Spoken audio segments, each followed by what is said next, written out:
दिसंबर का महीना था। रात भर ठंडी हवाएं चलती रहीं। पूरा गांव बर्फीली ओस की चादर में लिपटा हुआ था। खेतों के ऊपर बर्फ की मोटी परत जमी थी और इन्हीं पहाड़ियों के बीच बसा था एक छोटा सा गांव सीतानगर। यही गांव अपनी खूबसूरती के लिए जाना जाता था, पर इस सुंदरता के पीछे छिपी थी एक सच्चाई। यहाँ के लोग गरीबी और संघर्ष से जूझ रहे थे। अरे गोविंद, दीनदयाल जी ने आज बुलाया है ना? चलो, मैं तो भूल ही गया था यार। हाँ विपिन, मुझे याद है, पर सच बताऊं, आग के पास से उठने का मन ही नहीं कर रहा। आज तो ठंड कुछ ज्यादा ही बढ़ गई है। दोनों के मुंह से निकली हर सांस धुएं की तरह उड़ रही थी। सामने जलती आग में लकड़ियां छटक रही थीं और बाहर पहाड़ों पर बर्फ की पहली परत जम चुकी थी।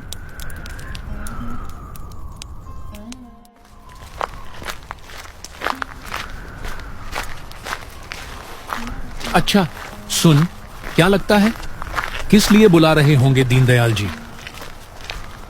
अब पता नहीं भाई, चलो वहां चल के ही पता चलेगा। दोनों दोस्त बर्फ से ढकी पगडंडी पर धीरे धीरे कदम बढ़ाते रहे। ठंडी हवा उनके चेहरे पर चुभ रही थी, पर दिल में एक जिज्ञासा थी। आखिर दीनदयाल जी ने आज बुलाया क्यों था?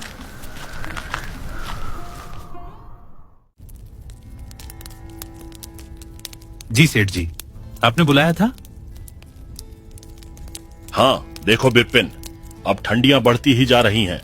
अब कोई काम नहीं हो पाएगा, तो तुम लोग भी कल से काम पर आना बंद कर दो।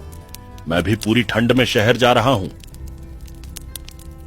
सेठ जी, आप ही का तो सहारा है, ऐसा मत बोलिए। हम गरीबों का क्या होगा फिर? सेठ दीनदयाल चुप रहे। उनके चेहरे पर कोई जवाब नहीं था। आग की लौ में झलक रहा था दो गरीब मजदूरों का टूटा हुआ सहारा।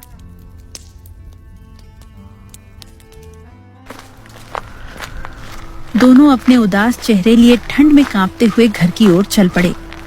रास्ता सुनसान था, बस हवा की सरसराहट और उनके कदमों की चरमराहट सुनाई दे रही थी।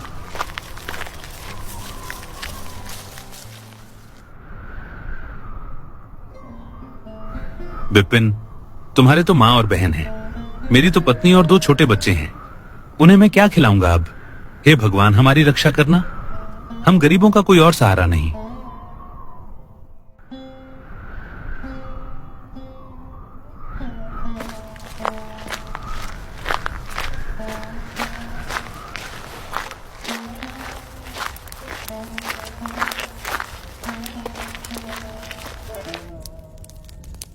क्या हुआ जी, आपका चेहरा इतना लटका हुआ क्यों है? क्या बताऊं माधुरी, दीनदयाल जी अब यहाँ नहीं रहेंगे। उन्होंने हमें काम से निकाल दिया। क्या? अब क्या होगा? जी, रोज के पैसों से ही तो हमारा घर चलता है। आज का राशन तो है, पर कल से हमें भूखा ही रहना पड़ेगा। थोड़ी देर तक दोनों चुप बैठे रहे। झोपड़ी में बस चूल्हे में जलती लकड़ियों की टिक टिक और चकचट की आवाज गूंज रही थी। माधुरी, मैं सेठ विक्रम दास से कुछ पैसे ब्याज पर लाया हूँ, और जो हमारा बंजर खेत पड़ा है ना, उसी पर हम सब्जियां उगाएंगे और बेचकर उनके पैसे लौटा देंगे। क्या आप उनसे पैसा क्यों लाए? जी, उनसे उधार लेना मतलब अपनी मौत को दावत देना है। तो और क्या करता माधुरी, वैसे भी तो बिना खाने के मर ही जाते हम लोग। गोविंद की बातों में बेबसी थी, पर माधुरी की आंखों में डर साफ झलक रहा था, क्योंकि सेठ विक्रमदास का नाम सुनते ही पूरे गांव में सन्नाटा छा जाता था।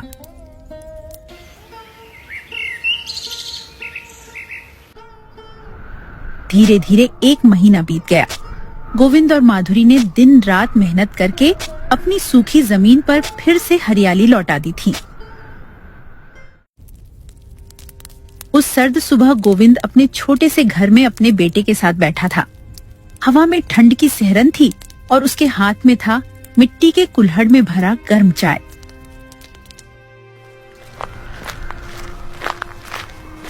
तभी बाहर किसी के आने की आहट हुई। अरे सेठ विक्रम दास जी, आप इस वक्त यहाँ?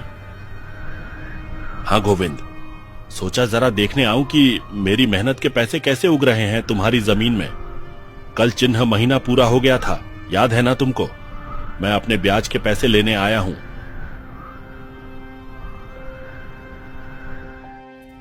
गोविंद रसोई में गया और माधुरी से बोला, माधुरी, सेठ आए हैं, जो पैसे बचाए थे वो ले आओ। इतने ही तो पैसे हैं गोविंद, अगर यह दे देंगे तो कंबल कहाँ से लेंगे? गुड़िया की तबीयत बिगड़ती जा रही है, एक ही कंबल में कम पड़ जाएगा और ठंड दिन ब दिन बढ़ती जा रही है। खेतों में रात कैसे कटोगी? तुम सेठ से कह दो 1 महीने का और वक्त दे दे। इस महीने कंबल लेना ज्यादा जरूरी है। गोविंद जाने लगा पर दरवाजे पर पहुंचते ही रुक गया। ठंड तो दिन पर दिन बढ़ती जा रही है, मुझे नहीं लगता बिना कंबल के हमारी रातें कटेंगी। लेकिन यह सेठ, ये तो बिना पैसे लिए जाएगा नहीं। अगर जरा भी बहस हुई तो शायद सारे पैसे ही मांग ले। कुछ देर सोचने के बाद गोविंद ने गहरी सांस ली, फिर वापस रसोई में आया। माधुरी, लाओ वो पैसे दे दो। यह सेठ मानेंगे नहीं। जब पैसे लेने आए हैं तो खाली हाथ वापस नहीं जाएंगे। सब्जियां अब लगभग तैयार हो गई हैं, उन्हें बेचकर मैं कंबल का इंतजाम कर लूंगा। अच्छा, तो सब्जियां बेचकर कंबल का इंतजाम करोगे तो खाओगे क्या गोविंद? उसके लिए पैसे नहीं चाहिए क्या? मैं कह रही हूँ ये खेती छोड़ दो और कोई दूसरा काम ढूंढो। सब्जियां बेचोगे तो इन्हें पैसे दोगे, हर महीने ब्याज चुकाओगे तो हम क्या भूखे रह जाएंगे? गोविंद का दिल बैठ गया। वो जानता था माधुरी की बात सच है, लेकिन इस कड़कती ठंड में वो करे भी तो क्या?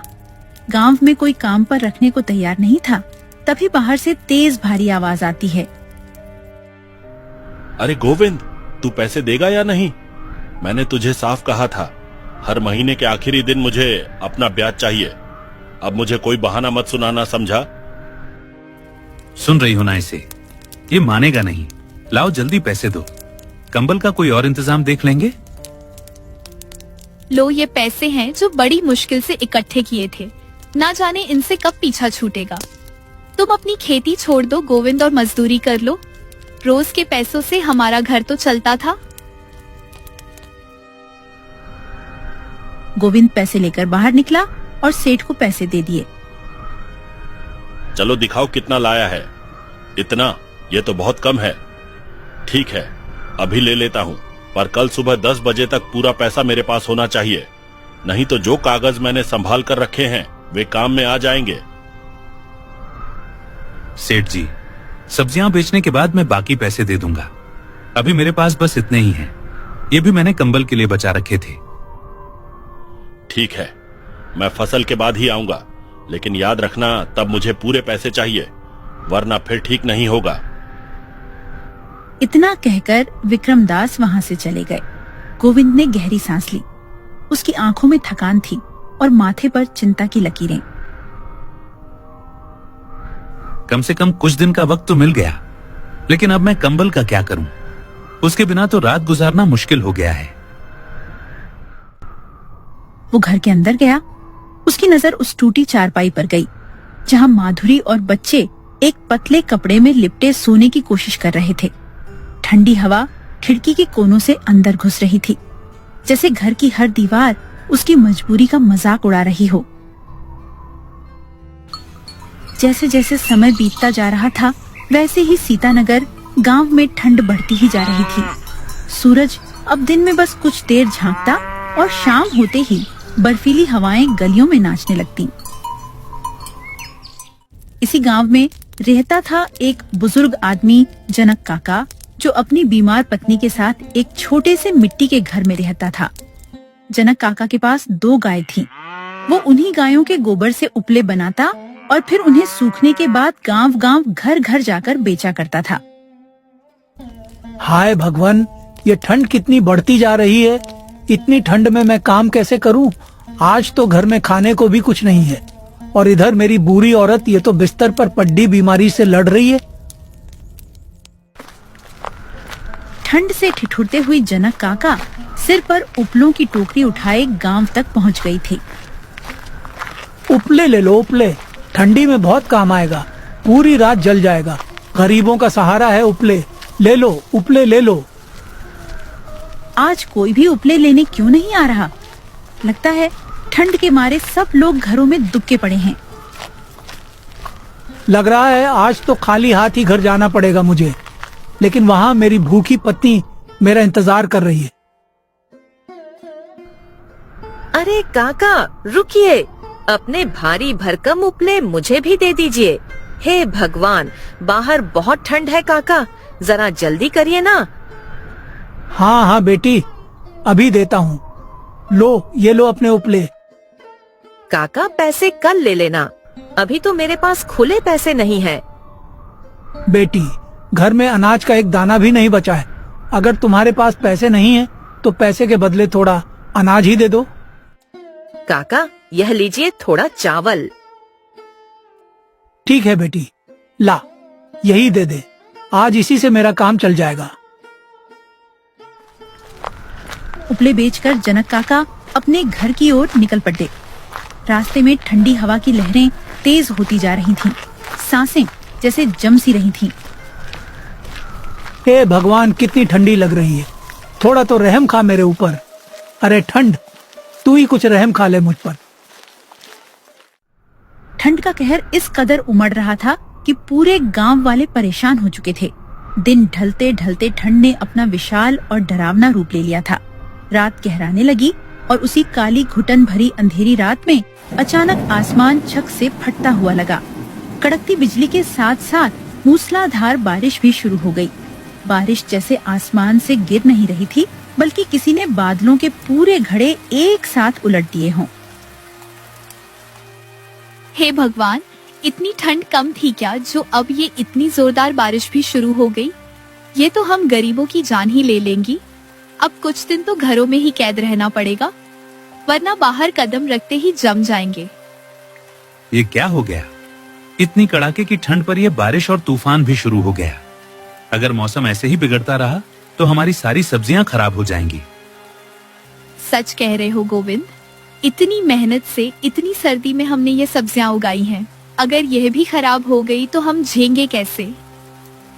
देखो माधुरी, यह ठंड की पहली बारिश है, शायद सुबह तक रुक जाए। भगवान करे ऐसा ही हो, भगवान ही जाने, पर हाँ अच्छा ही हो तो बेहतर है।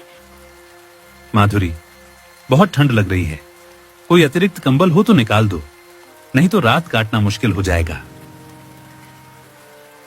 कंबल कहाँ से लाऊं गोविंद? जो थोड़े बहुत पैसे बचाए थे वो तो सेठ ले गया। एक ही कंबल है, वह भी मैंने बच्चों को ओढ़ा दिया है। हे भगवान, ये कैसी परीक्षा ले रहे हो हमारी? इतनी कड़ाके की सर्दी में हमारे पास एक कंबल तक नहीं बचा। ऐसा करो माधुरी, जरा चूल्हा जला दो, थोड़ी गर्माहट मिल जाएगी, वरना इस रात में तबीयत बिगड़ जाएगी हमारी। माधुरी ने किसी तरह चूल्हा जलाया।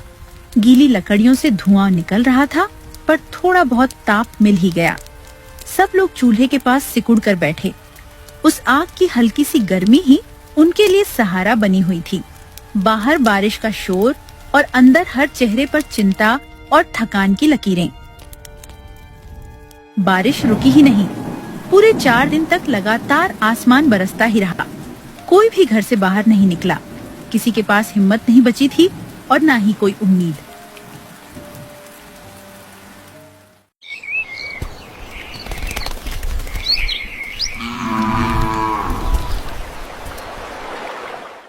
चौथे दिन सुबह जब पहली बारिश थमी तो गांव के लोग धीरे धीरे अपने खेतों की ओर जाने लगे। हर कोई डर रहा था, पता नहीं क्या हालत मिली होगी। गोविंद भी अपने खेत में पहुंचा। हे राम, ये क्या हो गया? ये फसल ही तो हमारा सहारा थी, ये भी बर्बाद हो गई। सारी मेहनत, सारा पसीना 4 दिन की बारिश ने सब बहा दिया, और ऊपर से वो सेठ भी कल अपना पैसा लेने आएगा। पता नहीं अब हमारे साथ क्या होगा। हे भगवान, इस ठंड में हमारी रक्षा करना। माधुरी, सब खत्म हो गया, फसल पूरी बर्बाद हो गई है। गोविंद ने पूरा किस्सा बताया, कैसे पानी में फसल गल गई, कैसे खेत में खड़े पौधे मिट्टी में मिल गए और कैसे अब सेठ विक्रमदास के पैसे चुकाने का कोई रास्ता नहीं बचा। माधुरी चुपचाप सुनती रही। मैंने कहा था ना गोविंद, उस सेठ को पैसे मत दीजिए। देखिए आज हालत क्या हो गई है, इतनी जोर की हवा चल रही है, ठंड हड्डियों में चुभ रही है। अब कहाँ से आएगा कंबल? और कल वो सेठ फिर से पैसे लेने आएगा। हमारे पास तो एक दाना तक नहीं बचा गोविंद। अब देखिए कल से हमारे साथ क्या होने वाला है। भगवान जाने कौन सी मुसीबत दरवाजे पर खड़ी है।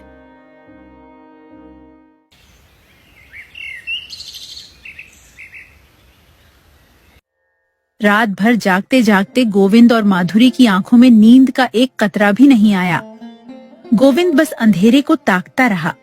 उसे पता था कि सुबह एक तूफान उनके दरवाजे पर दस्तक देगा।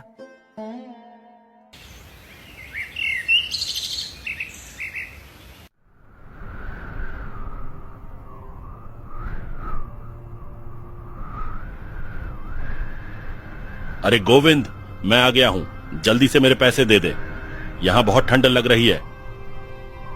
सेठ जी मुझे माफ कर दीजिए, आज मैं आपके पैसे नहीं दे सकता।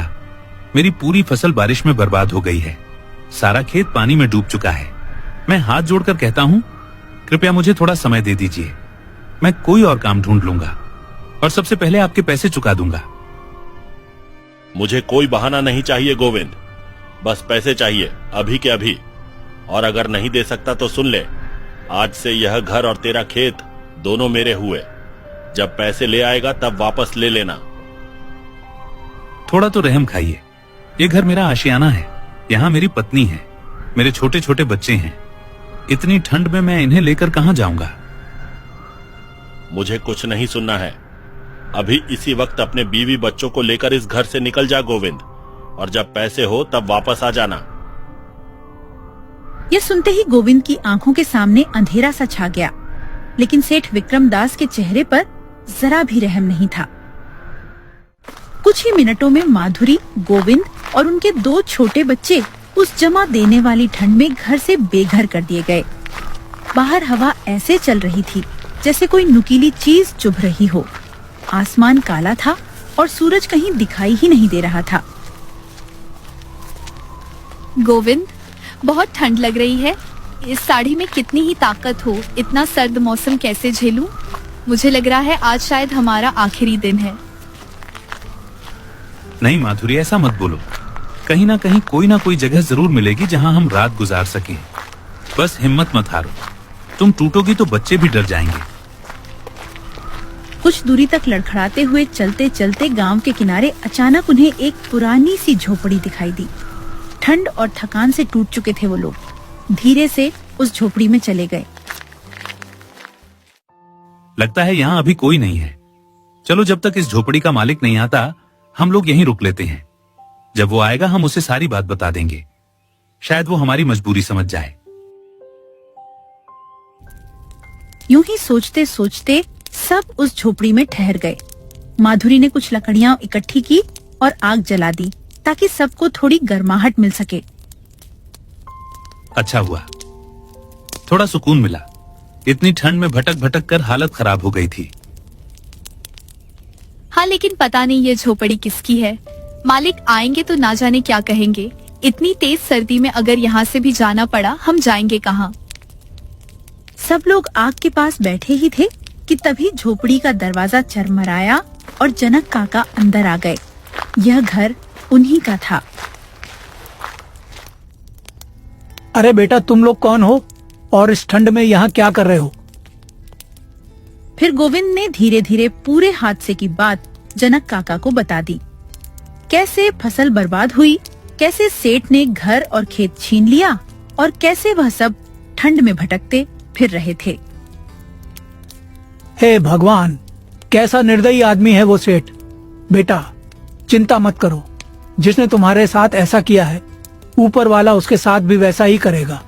तुम सब बेफिक्र रहो, जितने दिन चाहो यहाँ रह सकते हो। मेरा तो कोई बेटा बेटी भी नहीं है। गरीब का दर्द मैं अच्छे से समझता हूँ। कोई बात नहीं काका, अब हम सब आपका भी ख्याल रखेंगे। कई दिन ऐसे ही गुजर जाते हैं। धीरे धीरे अब सूरज भी अच्छे से निकलने लगा था। गांव वाले अपने अपने घरों के बाहर बैठकर धूप सेंकने लगे थे। गोविंद और जनक काका भी झोपड़ी के बाहर चौखट पर बैठे मीठी धूप का मजा ले रहे थे। बेटा, अब मैं चलता हूँ। उपले बेचने का समय हो गया है। काका, अब आप कहीं नहीं जाएंगे। आज से उपले मैं बेचूंगा। आप बस आराम कीजिए। गोविंद उसी दिन उपले बेचने निकल गया। किस्मत ने भी साथ दिया। खेतों में मजदूरी का काम मिल गया। धीरे धीरे घर की हालत संभलने लगी और उनकी जिंदगी फिर से पटरी पर आने लगी। गोविंद की मेहनत और उसकी सीधी सच्ची नीयत आखिरकार रंग ले आई।